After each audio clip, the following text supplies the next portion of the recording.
Hi, this is Nikki. In this video, I'm vlogging the Kyoto trip I went in New Year's. I'll be showing not just the famous spots, but also the deeper parts of Kyoto, so enjoy!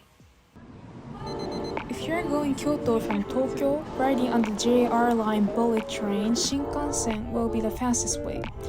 Even living in Japan, riding on Shinkansen always makes me excited. Yeah, I was excited. Woke up early, finished my makeup, was going to plan the details of the trip with this delicious looking sandwich and the... girl? Yeah, my bad habit. I always start packing at midnight, so I had to take off my contacts after all the makeup in early morning, and I wore my glasses the whole time in Kyoto yesterday. Anyways, this year the weather was pretty unusual. Winter in Japan is mostly sunny, but this year a lot of the days were overcasted or rainy. I wear kimono daily basis, so this made me a little hard to move around. Finally, Kyoto! Yay! We arrived! There was this one shop we had to go before we leave our baggage, which is Gogo Ichi Horai, a famous pork bun shop in the western part of Japan. I think there were like 2 branches in Kyoto Station, and it was like 9 in the morning, and you can tell how famous it is from the line you see. Though the line wasn't actually that bad, I waited about like 10 minutes or so, and yeah, there's like Chinese dumplings and all kinds of good stuff, and I got pork bun and chimaki, which is like a steamed rice dumpling. I'll show you guys that later on, I hope. And we rode on the local subway, Karasuma line, got off at Shijo Station, where we are staying this time. I actually recommend you to stay around Shijo Station than Kyoto Station, in my opinion. I think it's easier to go both north and south part of Kyoto. Kyoto's transportation circumstances doesn't really change a lot through the whole year, so I'm pretty sure there are a lot of parts that you can refer on to your trip, regardless on what season you go. After we left our luggages at the Airbnb we stayed, first we rented a car and went to the Keihoku area, which is the northern part of Kyoto. Okay, let me put some side notes here. One of the few famous car rental companies are Times Car and Toyota Rent-A-Car. If you are returning the car back to the same place where you rent, I recommend you using Times Car because it's usually cheaper. But if you want to drop off the car at a different area, Times Car mostly doesn't have that system, so you should use Toyota Rent-A-Car. This time we used Times Car. Anyways, now it's time to open Gogo Ichi. Open! Okay, I apologize for the trash right next to the bun. I had zero patience. Not necessarily the best insert. Yeah, like where the steam or the overflowing broth or anything makes it feel good. And I also forgot to take the chimaki. Literally failed every food review assignment, but still, it was good, so that's the important part. About an hour drive towards the north, going through mountain passes, you start to see more and more traditional Japanese countryside view. Such a nostalgic center. Yeah, and here we are, the Keihoku area. If you're using public transportation, taking the JR bus bound for Shusan from Kyoto Station will be an easy way to go.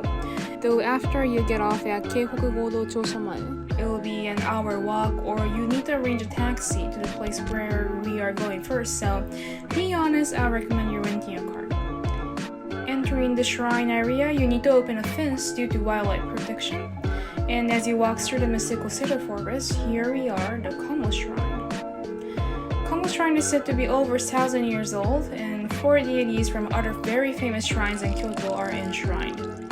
Before you enter, you purify your hands with the water from Mount Tendo right next to the shrine. Very cold, by the way, in this time of season. And don't forget to bow when you enter and exit the shrine. It's traditional, you greet to the deities.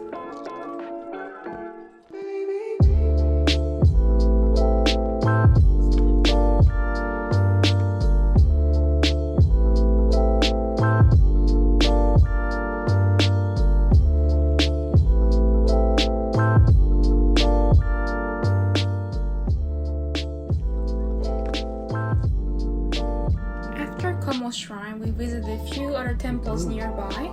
Each shrines were like 2-3 minutes drive away. This is Ore Shrine. Since this area is really off from the touristy areas, we were often spoken to by the locals, and it's really nice to have some interacts like this, especially during trips, like special memories, right? As a side note, this year's zodiac sign is dragon, and I was born in year of the dragon, so finding dragon motifs were the hidden theme of this trip, and there we go, the first dragon we found in this trip. Next is Hiyoshi Shrine, the place we found the second dragon here. Beautiful woodcraft. And Yamakuni Shrine. Don't forget the bow. This shrine was destroyed about 850 years ago in Genpei War, which is a very famous war in Japan, and was restored like 600 years ago. Since that sounds like it's been protected the whole time, like wow, right? Here people were getting ready for the New Year's Eve, and there was this priest walking inside the building, and some paper slipped out of his hand. Of course he wasn't wearing shoes, so I was like, oopsie, running around in heels to go catch it. Last shrine in this area is Shimo Inari Shrine. Hope I read that right. Shrine names are hard. They often have the same kanji character and have different rubies.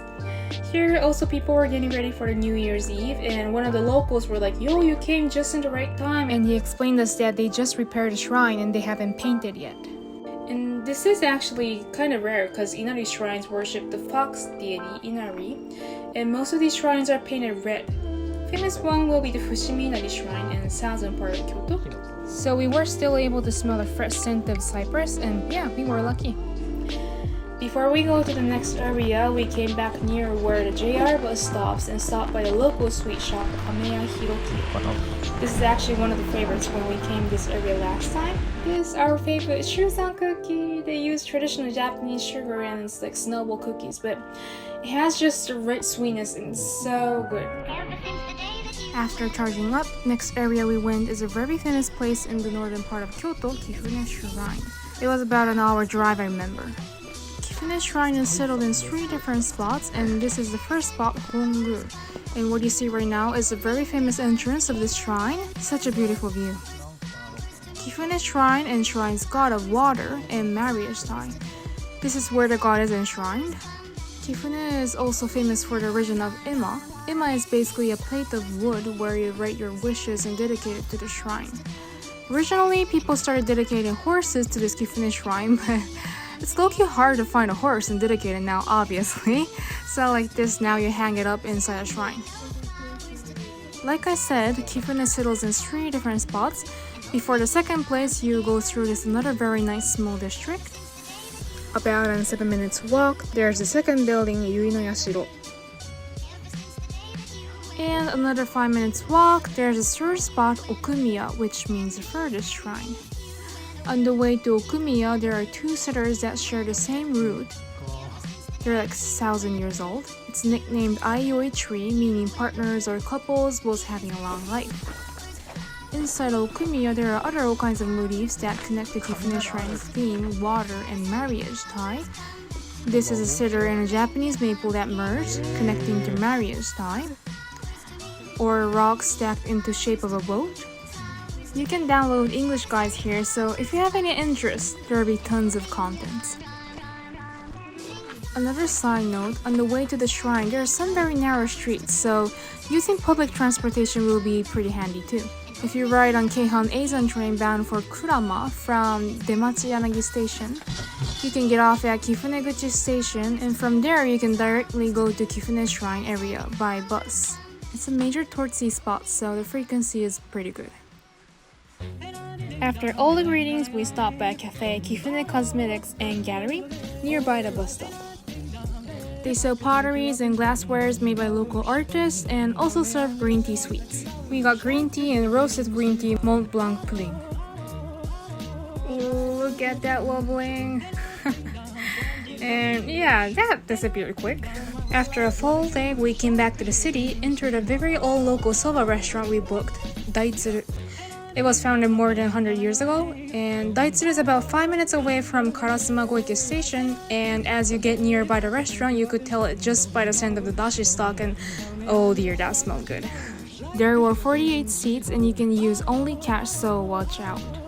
We got soba and a rice bowl combo. Soba is a type of noodle made of buckwheat. It's a traditional to eat soba on New Year's Eve and wish to cut off the bad spirits from you before you move on to New Year's. Why not ramen or other noodles? It's said that because soba is easier to cut than other noodles. Actually, after we enjoyed this meal, we tried to welcome the New Year's at a famous shrine, Yasaka Shrine. But as you see, the crowd was crazy, so we head back to the hotel and welcomed the New Year's in the middle of cold night in Kyoto. So yes, I did deserve a high-calorie Japanese sweet and some New Year's TV program in the midnight.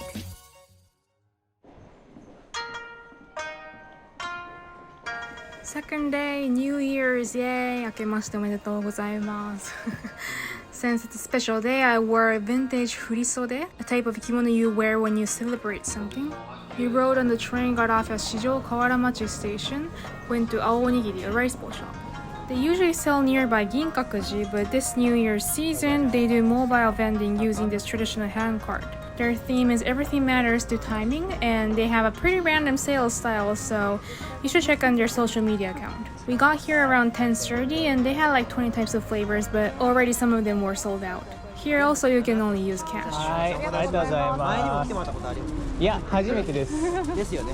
ありがとうございます。めっちゃ可愛いですね、斑点が。ありがとうございます。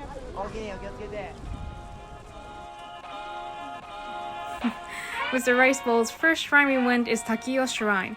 It's about 3 minutes walk from JR Tofukuji Station. Like I said, the hidden theme of this trip is to find dragons, and this shrine has the kanji character dragon in the name of it, and also has a very beautiful wooden sculpture, so we definitely wanted to come here. I'm pretty sure there were a lot of people that thought the same thing, because as you see this line, while waiting we ate our onigiri. We got 7. One in the further is salmon and salmon eggs in the front, green onions with miso paste, and pollock roll with cream cheese, and etc. etc. Oh, look at this hand wrapping paper. Cute. You see these drawings? I guess they make their own stamps. After praying, we got a goshuin. Goshuin was originally used as a certificate to show that you dedicated a sutra copying. But recently, some temples hand out this if you dedicate some money, so people often get it for memories. The wooden sculpture is in a type of building called haiden. It's a place where you often dedicate dances to the god, and they open it up to the public to celebrate the Year of Dragon. It was carved by an artist, Kuyama Shintaro, that was active in the late Edo period. Wow, look at it. The length of it is like 8 meters, pretty much 26 feet. Because its impact, people in past believed that the dragon goes to the river to hydrate themselves every night, and people got so scared they built a fence on the ceiling to trap the dragon. Seems like they removed that later on. Next temple we went is Unryuin, another temple that has the kanji letter of dragon in its name. It was about a 15 minutes walk from Tofukuji Station. This area is famous for potteries. Due to New Year's season, they weren't open, but there are a few galleries that exhibit and sell their works. Inside the temple, there are a couple buildings, and one of the famous statues here is the statue of Daikokuten.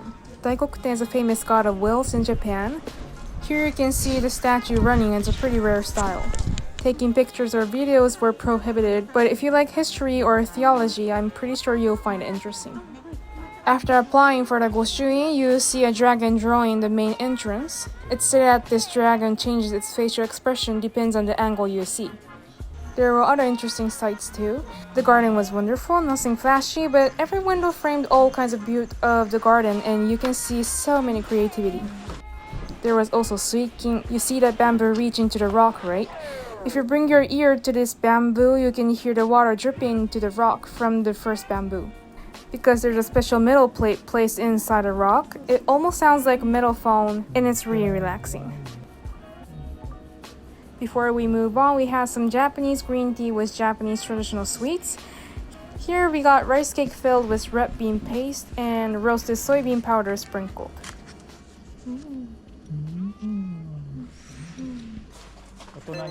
Before dinner, the third temple we went is Newan Temple, about an hour away from JR Tofukuji Station. We rode on both train and bus, got off at the bus stop for Newan Temple. This temple also has the kanji letter dragon in its name, and is very famous for its traditional Japanese-style rock garden, Kare-sansui. It's a very big temple, and it's registered as World Cultural Heritage. You need to buy another ticket to go into the main building. You take off your shoes here, by the way. This is the garden. This garden turned very famous since Queen Elizabeth II applauded this garden in 1975. Newan Temple is also famous for these drawings on the sliding paper walls called fusuma. There are all kinds of motifs, but some of them are dragons. And what I like here is this small kare-sansui.